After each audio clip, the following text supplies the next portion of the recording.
right zvinenge zvichipisa zvinenge zvichiitika munyika yeZimbabwe nenyika dzakatikomberedza.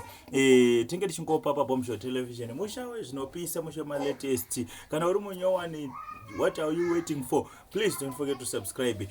Muri wahombe vakasubscribe nevari kusubscribe nhasi mese ndokukuzai nekulike this video kuti ritenderere rionekwe nevamwe.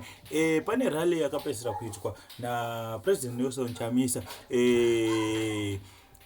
Parali pane zvakaitika zvakashamisa vanhu vakawanda. Madhara mazhinji tinoziva kuti ndo madhara emusangano chaiwo ndo madhara ezano, but zvakazoitika ndezvekuti pakatamba mukuru akatamba ngoma. Vhidhiyo racho ndofunga mamboriona. Mukuru akatamba ngoma kusvika madhara akutaura kuti haiwa isusu takuuya kunokwa hatingamborambe tiri ikoko kusiri takuuya kunokwa. Vakatoikuza madhara zvakashamisa vanhu. Ndofunga madhara mukumaona papicture iro vachiombera vachiimba dzimbo dzemusangano we3C. Saka zvashamisa vanhu vakawanda kuti madhara ndo anotonzi ndo acho ari kokoko. Saka tell us what do you think in the comment section below, kuti madhara asisiko here kana kuti wangonakirwawo nezvanga zvaitika paground. Unoza excitement imwe yaunoita kana nyango even uri kubva unotamba ngoma remunhu usingatombofariri.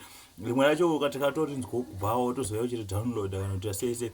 Saka tell us what do you think in the comment section. Tisingade kurembesa nyaya, tisingade pedza nguva yenyu, ndoziva data riri kudhura. Tell us what do you think in the comment section. Wese aona, don't forget to like this video kana wafadzwa naro. So ndapa kutenda kune wese asubscribe nhasi newe uri returning subscriber ukuziva kuti wasubscribe kudhara. You are a true fan. Thank you.